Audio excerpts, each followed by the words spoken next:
everyone, this is Simran and welcome back to our own YouTube channel IGNOU E-पाठशाला। I hope you people are doing well। और आज के इस particular session में हम बात करेंगे NCO 6 के पेपर के बारे में, डैट इज मार्केटिंग मैनेजमेंट के पेपर के। और ये बताते हुए मुझे बहुत ही खुशी हो रही है कि 100% क्वेश्चंस मेरी PDF से पूछे गए थे। अब आप में से कुछ लोग सोच रहे होंगे कि यहाँ पर मैम ने सेशंस क्यों लिखा है, क्योंकि मैंने आपको बताया था कि अगर आपको MCO 6 पढ़ना है तो आप IBO 2 की वीडियोस को यहाँ पर बहुत आराम से रेफर कर सकते हैं, क्योंकि IBO 2 आपका क्या था, इंटरनेशनल मार्केटिंग मैनेजमेंट था। ठीक है, तो जो मार्केटिंग के टॉपिक्स हैं वो चेंज नहीं हो जाएंगे, चाहे आप उनको फर्स्ट ईयर में पढ़ें और चाहे आप उनको सेकेंड ईयर में पढ़ें। तो अगर आपने सेशंस को भी प्रॉपरली देखा होगा तो वहाँ से भी आपको काफ़ी क्वेश्चंस मिल गए होंगे। बाकी PDF में मैंने जितने भी क्वेश्चंस प्रोवाइड किए थे सारे के सारे क्वेश्चंस एग्जैक्टली पूछे गए हैं पेपर में। तो मैं उम्मीद करती हूँ कि जिन्होंने भी PDF को रेफर किया है उनका पेपर बहुत ही अच्छा हुआ होगा। दूसरी एक खुशखबरी जो मैं आप लोग को देना चाहती हूँ, टेलीग्राम पर मैंने ऑलरेडी आप लोग को बता दिया, जो भी लोग टेलीग्राम पर हैं उनको पता चल ही चुका है। आज सीटेट का रिजल्ट आया है और ये बताते हुए बहुत ही खुशी हो रही है कि मेरा पेपर 1 एंड पेपर 2 दोनों ही क्लियर हो गया इन माई वेरी फर्स्ट अटेम्प्ट। तो आप सभी लोगों को थैंक यू सो मच कि आपने इतना सपोर्ट किया, समझा। मेरा भी पेपर था उस टाइम पे, मैंने एक भी वीडियो नहीं प्रोवाइड करी थी, तो आप लोगों ने भी उस टाइम पर काफ़ी ज़्यादा कोऑपरेट किया। तो इसी तरीके से कोऑपरेट करते रहिए। बाकी जहाँ पर भी आपको गाइडेंस ज़रूरत पड़ेगी मैं आपको बिल्कुल गाइड करूँगी। ठीक, तीसरी इंपॉर्टेंट चीज़ आप लोग के लिए यहाँ पर ये है कि अब आप लोगों का MCO 7 का पेपर है ना। तो मैंने टेलीग्राम चैनल पर आपको कुछ नोट्स प्रोवाइड किए हैं जो मेरे खुद के हैं। ठीक, तो मैं उम्मीद करती हूँ उससे आपको काफ़ी ज़्यादा हेल्प होगी। जिन्होंने भी टेलीग्राम चैनल नहीं ज्वाइन किया है वो ज़रूर से ज्वाइन कर ले अगर आपको नोट्स चाहिए। यहाँ पर मैं बता देती हूँ टेलीग्राम चैनल का नाम क्या है। टेलीग्राम चैनल नाम है IGNOU स्क्वाड। ठीक है, तो इसको ज़रूर से ज्वाइन कर लीजिए।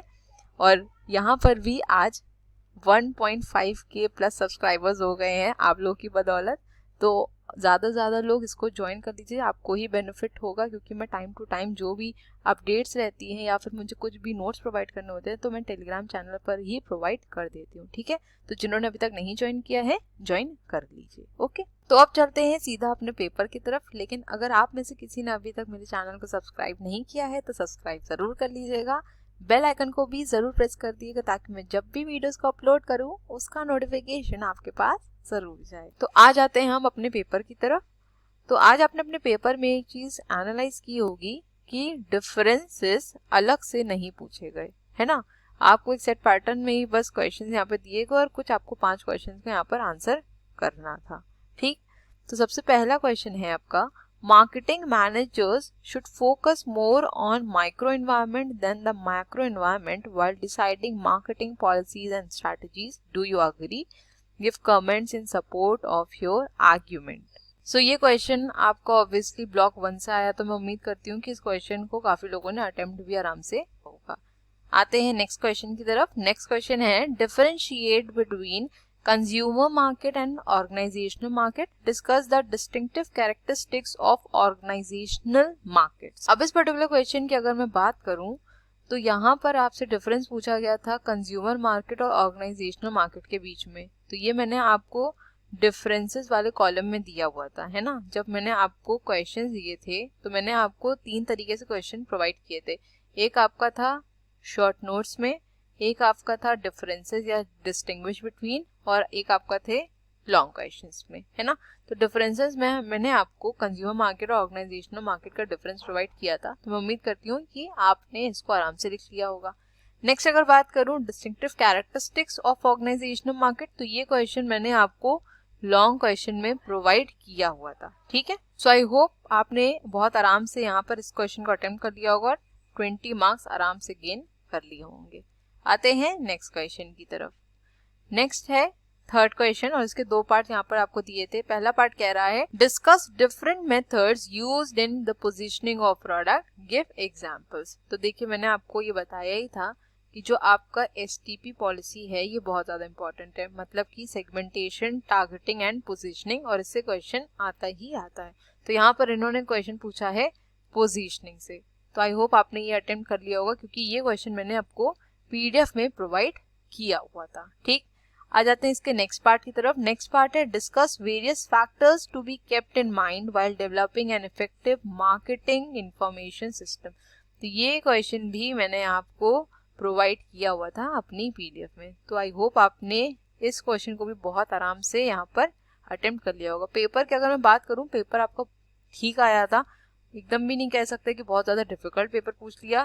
पेपर बल्कि इस बार काफ़ी डायरेक्ट था, क्वेश्चन काफ़ी ज़्यादा डायरेक्टली भी पूछे गए हैं, इनडायरेक्टली ज़्यादा घुमाया नहीं है पेपर में। ठीक, नेक्स्ट आ जाते हैं क्वेश्चन नंबर 4 की तरफ। क्वेश्चन नंबर 4 है differentiate between product and service, discuss various challenges in marketing of services. तो मैंने आपको एक चीज़ ये भी बताई थी कि प्रोडक्ट और सर्विसेज के बीच में डिफरेंस बहुत बार पेपर में पूछा गया और इस बार भी ये चीज़ रिपीट की गई है। तो अगर आप देखें तो डिफरेंसेस पेपर में आए हैं, लेकिन स्पेसिफिकली डिफरेंसेस का कोई सेक्शन यहाँ पर इन्होंने नहीं दिया था। ठीक, मैं उम्मीद करती हूँ कि प्रोडक्ट और सर्विस के बीच में डिफरेंस आपने लिख लिया होगा। अगर इसे सेकंड पार्ट की बात करें, discuss various challenges in marketing of services, तो ये पोर्शन भी मैंने आपको प्रोवाइड किया हुआ है लॉन्ग क्वेश्चंस में। तो ये क्वेश्चन भी आपने आराम से यहाँ पर अटेम्प्ट कर लिया होगा। चलते हैं अपने नेक्स्ट क्वेश्चन की तरफ। क्वेश्चन नंबर 5 है हमारा, discuss various factors you should keep in mind while determining the price of the product, also explain the methods of pricing। अब प्राइसिंग टॉपिक अपने में ही काफ़ी ज़्यादा इम्पॉर्टेंट था और मैंने आपको बोला भी था कि प्राइसिंग से क्वेश्चंस आते ही आते हैं। तो ये क्वेश्चन भी एग्जैक्टली सेम मैंने आपको अपनी पीडीएफ में प्रोवाइड किया है। जिन्होंने भी नहीं देखी है पीडीएफ, एक बार ज़रूर से चेक करिएगा, सेम क्वेश्चन मैंने आपको प्रोवाइड किया है। तो मैं उम्मीद करती हूँ कि ये भी आपने आराम से अटेम्प्ट कर लिया होगा। अब जिन भी स्टूडेंट्स ने बहुत ही अच्छे से पेपर पढ़ा होगा पहले से, अगर जिनकी प्रिपरेशन रही होगी, तो आज का पेपर उनको देख के शायद ये लगा होगा कि मैं कौन सा क्वेश्चन करूं, कौन सा क्वेश्चन को स्किप कर जाऊं, क्योंकि आपको काफ़ी क्वेश्चंस यहाँ पर लग रहे होंगे कि मुझे ये भी आ रहा है, मुझे वो भी आ रहा है। तब आपको वहाँ पर ये सोचने की ज़रूरत हो रही होगी कि किस में मैं ज़्यादा अच्छा कंटेंट लिख पाऊंगा या लिख पाऊंगी, मैं वही क्वेश्चन को अटेम्प्ट करूंगी। तो अगर आपको कभी ऐसी फीलिंग आने लग जाए ना, तो इसका मतलब ये है कि आपने प्रिपरेशन बहुत ही सॉलिड की हुई है और आप पेपर में पक्का झंडे गाड़ के आने वाले हैं। ठीक है, तो मैं उम्मीद करती हूँ आज का पेपर कुछ ऐसा ही था और जिन्होंने पहले से प्रिपेयर किया होगा उनको आज ये फील भी हुआ होगा। नेक्स्ट बात करते हैं क्वेश्चन नंबर 6 की। क्वेश्चन नंबर 6 है channels of distribution are different for different products, discuss. और ये question exactly same, I repeat exactly same मैंने आपको पीडीएफ में प्रोवाइड किया हुआ है। तो ये क्वेश्चन भी आपने यहाँ पर ईजिली अटेम्प्ट कर लिया होगा। हो सकता है आज मेरे याद भी आई हो कुछ लोगों को पेपर में कि एग्जैक्टली सेम क्वेश्चन मैंने दिया था आपको पीडीएफ में। हो सकता है किसी ने याद किया, हो सकता नहीं भी किया हो, मजाक कर रही हूँ। खैर, आते हैं क्वेश्चन नंबर 7 की तरफ। क्वेश्चन नंबर 7 है customer service and cost reduction are the two benchmark of an effective system of marketing logistic. तो ये क्वेश्चन थोड़ा सा ट्विस्ट किया, स्टेटमेंट वाइज क्वेश्चन यहाँ पर दिया, लेकिन आपको इतना पता चल गया कि ये कहाँ से पूछा गया, मार्केटिंग लॉजिस्टिक से। तो आपने यहाँ पर इसको अटेम्प्ट कर लिया होगा अगर आपको मार्केटिंग लॉजिस्टिक के बारे में पता होगा। नेक्स्ट क्वेश्चन है हमारा question number 8, discuss the various steps involved in personal selling process. अब ये क्वेश्चन तो मैंने आपको पीडीएफ में प्रोवाइड नहीं किया था, लेकिन अगर किसी ने अटेम्प्ट कर लिया होगा तो बहुत अच्छी बात है, अगर आपने प्रॉपरली पर्सनल सेलिंग, एडवर्टीजमेंट, ये सब टॉपिक्स पढ़ के गए होंगे। तो अब चलते हैं लास्ट क्वेश्चन की तरफ। और लास्ट क्वेश्चन दिया था आपका शॉर्ट नोट्स, जिसमें से आपको कोई 2 क्वेश्चन को यहाँ पर अटेम्प्ट करना था। ठीक है, तो अगर मैं बताऊं कि पीडीएफ में मैंने आपको यहाँ पे कौन कौन से शॉर्ट नोट्स प्रोवाइड किए हुए थे, तो सबसे पहला है आपका इंटीग्रेटेड मार्केटिंग कम्युनिकेशन, ये आपको मेरी पीडीएफ में मिल जाएगा। नेक्स्ट है रीसेल प्राइस मेंटेनेंस, ये भी मैंने आपको पीडीएफ में प्रोवाइड किया हुआ था। और नेक्स्ट है reasons for failure of new product. मैंने बस यहाँ पर क्वेश्चन की मेरी लैंग्वेज सेम थी, मैंने यहाँ पर लिखा था व्हाई न्यू प्रोडक्ट फेल, मेरा ये क्वेश्चन था। और यहाँ पर आपसे क्या पूछ लिया है, reason for the failure of new product. तो एग्जैक्टली सेम ही चीज पूछी है, बस यहाँ पर वर्डिंग्स का थोड़ा चेंज किया गया है। ठीक, तो कोई 2 ही क्वेश्चन है, आपको यहाँ पे कोई 2 ही शॉर्ट नोट्स को यहाँ पर अटेम्प्ट करना था। तो आई होप ये बहुत ही आराम से आपने अटेम्प्ट कर लिया होगा। और मुझे लगता है मैक्सिमम नंबर ऑफ स्टूडेंट्स ने ए और सी को अटेम्प्ट किया होगा। इन ऑल अगर देखा जाए पीडीएफ से जो क्वेश्चंस आए हैं वो है आपका सबसे पहले 9th क्वेश्चन को अगर हम कंसिडर कर लें तो 20 मार्क्स का यहाँ पर हो गया। ठीक, नेक्स्ट क्वेश्चन नंबर 6 हो गया, 40 मार्क्स ये हो गए। फिर 5th क्वेश्चन 60 मार्क्स के हो गए, 80 मार्क्स आपका क्वेश्चन नंबर 4। ठीक, फिर 100 मार्क्स आपके यहाँ पर हो गए क्वेश्चन नंबर 3 तक। और उसके बाद अगर आपने ये अटेम्प्ट किया होगा तो यहाँ से भी आप अच्छा स्कोर कर सकते थे। तो इन ऑल अगर देखा जाए तो आपको 5 क्वेश्चन अटेम्प्ट करने थे, लेकिन 6 क्वेश्चन ऐसे थे जो कि पूरे मेरे पीडीएफ से पूछे गए थे। तो आपके पास एक्स्ट्रा एक क्वेश्चन की चॉइस थी कि अगर आप कोई क्वेश्चन नहीं अटेम्प्ट करना चाह रहे तो आप इजीली स्किप भी कर सकते थे, आपको दूसरा क्वेश्चन भी पढ़ा हुआ मिल गया। तो इन ऑल देखा जाए तो पेपर मुझे तो लगता है कि इस बार का कंपैरेटिवली इजी था। पेपर को डिफिकल्ट आज नहीं कह सकती, ना ही मैं ये कह सकती हूँ कि पेपर आपका मॉडरेट आया था। पेपर आपका इजी आया था, बहुत ही आसानी से अटेम्प्ट करने वाला पेपर था। बहुत से ऐसे आपके टॉपिक्स थे जो कि नहीं पूछे गए, जैसे आपका प्रोडक्ट लाइफ साइकिल जो कि हर बार पूछा ही जाता है, ये नहीं पूछा गया। Product development, new product development, ये टॉपिक आपसे नहीं पूछा गया। सेगमेंटेशन से क्वेश्चन नहीं पूछा गया जो कि लगभग हर बार पूछा जाता है। बेसिस ऑफ सेगमेंटेशन पूछा जाता है। क्वेश्चन किससे पूछा गया? आपका पोजीशनिंग से पूछा गया, जो कि कहीं ना कहीं छोटा टॉपिक हो जाता है। तो इन ऑल इस बार पेपर ऐसा ही बनाया जा रहा है कि एक एवरेज स्टूडेंट भी जो अगर थोड़ा बहुत भी पढ़ के आ रहा है तो वो आराम से पेपर क्लियर कर लिए जाए, ठीक है। और एक चीज यहाँ पर मैं आप लोग को और बता दूं, अब आप लोग का MCQ 7 का पेपर ही आपको खुद ही पता है, ठीक है। तो मैंने टेलीग्राम चैनल पर, ठीक है, ये है टेलीग्राम चैनल, इस पर कुछ आपको नोट्स प्रोवाइड किए हैं। जिन्होंने अभी तक नहीं ज्वाइन किया है कर लीजिएगा। नोट्स बता दे रही हूँ कि मैंने किस पे दिए हैं। एक आपका दिया है टाइप्स ऑफ रिस्क पे, दैट इज आपका systematic risk and unsystematic risk है। तो इसके अंदर जो आपका मार्केट रिस्क आता है, इंटरेस्ट रेट रिस्क है, ठीक है, एंड परचेजिंग पावर रिस्क है। तो इससे रिलेटेड थोड़े बहुत नोट्स जो मेरे पास थे मैंने वो आपको प्रोवाइड कर दिए यहाँ पे, ठीक है। नेक्स्ट अगर बात करूँ तो advantages and disadvantages of lease financing to lessor and lessee, ठीक है, क्योंकि ये क्वेश्चन पेपर में आया हुआ है। इसको इस तरीके से अगर प्रिपेयर करेंगे तो ज़्यादा बेहतर होगा आपके लिए, ठीक। नेक्स्ट अगर मैं बात करूं तो सिग्निफिकेंस ऑफ वर्किंग कैपिटल, ये मैंने आपको थोड़ा पॉइंट्स में प्रोवाइड किया हुआ है, तो इसको भी ज़रूर से पढ़ लीजिएगा, ठीक।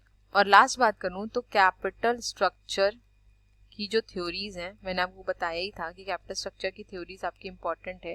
अब जो कैपिटल स्ट्रक्चर की थ्योरी, उसमें कुछ थ्योरी आपकी इररेलेवेंट है और कुछ थ्योरीज आपकी रेलेवेंट है। तो आपको ये पता होना चाहिए कौन सी थ्योरी इररेलेवेंट है और कौन सी थ्योरी रेलेवेंट है, ठीक है। तो मैंने इसी तरीके से एक चार्ट आपको प्रोवाइड किया है, तो इसलिए बोल रही हूँ कि टेलीग्राम चैनल को ज़रूर से ज्वाइन कर लीजिएगा, तो आप बेनिफिट में रहेंगे, ठीक। तो आज का हमारा सेशन यहीं तक था। उम्मीद करती हूँ कि पीडीएफ से काफ़ी ज़्यादा हेल्प हुई है अभी तक, और आपके लास्ट पेपर में भी मेरी पीडीएफ से आपको काफ़ी ज़्यादा हेल्प मिलेगी। और प्लीज़ एक चीज़ बिल्कुल कहना चाहूँगी कि पेपर हो जाने के बाद भूल मत जाइएगा, ठीक है। अपना रिजल्ट ज़रूर शेयर करिएगा, क्योंकि आपने जितनी मेहनत की है उतनी शायद मैंने तो नहीं करी होगी, क्योंकि आपने पढ़ा है, आपने एग्ज़ाम जाके लिखा भी है, लेकिन एक छोटा सा एफर्ट मेरी तरफ से भी रहा है कि आपको अच्छी प्रिपरेशन के लिए थोड़ी गाइडेंस मिल जाए, क्या चीज़ प्रिपेयर करनी है, किस तरीके से प्रिपेयर करनी है, किन टॉपिक्स पर ज़्यादा ध्यान देना है, ये सब कुछ मैंने आपको प्रोवाइड किया जितना भी मेरे पास टाइम था, क्योंकि मेरे खुद के भी पेपर्स चल रहे हैं, ठीक। तो मैं उम्मीद करती हूँ कि आप रिज़ल्ट मेरे साथ अपना ज़रूर से शेयर करेंगे, और मैं जानती हूँ कि जितने भी स्टूडेंट्स यहाँ से पढ़ के जाएंगे मेरे चैनल से, मेरे थ्रू, उन सब का एक बार में पेपर क्लियर हो जाएगा। मैं ऐसी उम्मीद भी करती हूँ और मैं ऐसा चाहती भी हूँ। So thank you so much for watching. Please channel को लाइक, शेयर और सब्सक्राइब करना मत भूलिएगा। बेल आइकन को भी ज़रूर प्रेस कर दीजिएगा, ताकि मैं जब भी वीडियोस का अपलोड करूँ उसका नोटिफिकेशन आपके पास ज़रूर जाए। अपने फीडबैक्स भी दीजिएगा कि वीडियोस कैसी लग रही हैं, और अगर कुछ इम्प्रूवमेंट की ज़रूरत है तो बिल्कुल बताइएगा। और एक चीज़ यहाँ पे और बोलना चाहूँगी कि MCQ 5 का भी मैंने आपको एनालिसिस नहीं प्रोवाइड किया है, तो इसको भी मैं जल्दी प्रोवाइड कर दूँगी। और आप सभी लोगों को दिल से थैंक यू सो मच कि आप कितनी ज़्यादा विशेस भेज रहे हैं मेरा पेपर क्लियर होने के लिए। Thank you so very much. इसी तरीके से हमेशा सपोर्ट करते रहिए, बाकी मैं आपके लिए हमेशा हूँ। तो मिलेंगे अपने नेक्स्ट वीडियो में। Till then stay safe, stay healthy, bye bye, take care.